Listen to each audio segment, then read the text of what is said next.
ডাক্তারি প্রবেশিকা পরীক্ষা নিট ঘিরে বিতর্কের মাঝে এবার বাতিল হলো নেট পরীক্ষা।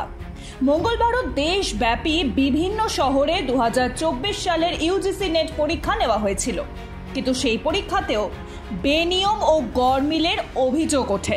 তারপরই পরীক্ষা বাতিলের সিদ্ধান্ত নেয় কেন্দ্রীয় শিক্ষা মন্ত্রক।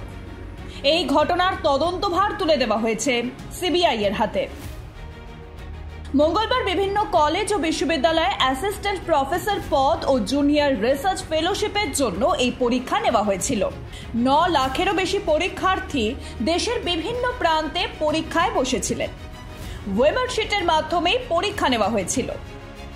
বুধবার শিক্ষা মন্ত্রকের তরফে নেট পরীক্ষা বাতিলের সিদ্ধান্ত নেওয়া হয়। ন্যাশনাল টেস্টিং এজেন্সি বা এনটিএ এর তরফে জানানো হয়, বিশ্ববিদ্যালয়ের মঞ্জুরি কমিশনের কাছে national cyber crime threat analysis unit কিছু সন্দেহজনক তথ্য দিয়েছে। সেই তথ্যগুলি থেকে প্রাথমিকভাবে ইঙ্গিত পরীক্ষায় বেনিয়ম হয়েছে। তার জেরেই নেট পরীক্ষা বাতিল করে দেওয়া হয়। শিক্ষা মন্ত্রকের তরফে এক বিবৃতিতে জানানো হয়েছে, নতুন করে আবার নেট পরীক্ষা নেওয়া হবে, তবে কবে সেই পরীক্ষা নেওয়া হবে সেই বিষয়ে এখনো কিছু জানানো হয়নি। এদিকে পরীক্ষা বাতিলের পরই তা নিয়ে সরব হন মুখ্যমন্ত্রী মমতা বন্দ্যোপাধ্যায়। তিনি বলেন, বিজেপি টাকার বিনিময়ে সব সর্বনাশ করছে। যদিও রাজনৈতিক মহলের একাংশের মতে কেন্দ্রের কোনো খুঁত খুঁজে পেলেই শুরু হয়ে যান মমতা, কিন্তু নিজের রাজ্যে যে শিক্ষক নিয়োগে ভুরি ভুরি দুর্নীতি হয়েছে, তার জেরে যে কত মানুষ সমস্যায় পড়েছেন তার দিকে হুঁশ নেই তার। আর সেখানে পরীক্ষা শেষ হওয়ার 24 ঘন্টার মধ্যে বেনিয়মের আঁচ পেয়ে কেন্দ্রের তরফে বাতিল করা হয়েছে নেট।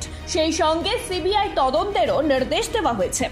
কিন্তু বাংলায় দিনের পর দিন শিক্ষক নিয়োগ দুর্নীতি হয়েছে, টাকা উদ্ধার হয়েছে, তারপরও টুঁ-শব্দ করেননি মুখ্যমন্ত্রী, বরং দুর্নীতিগ্রস্তদের পাশে দাঁড়াতে দেখা গিয়েছে তাকে। অন্যদিকে নিট পরীক্ষার ফল প্রকাশের পরই শুরু হয় বিতর্ক। প্রথম স্থানাধিকারীদের ফুল মার্কস পাওয়া থেকে শুরু করে গ্রেস নাম্বার নিয়ে হাজারো প্রশ্ন উঠছে।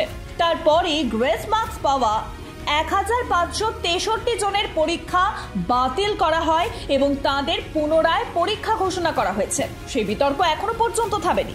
তারই মধ্যেই আবারও বেনিয়মের অভিযোগে বাতিল করা হলো নেট পরীক্ষা। Bureau report, Ritam Bangla.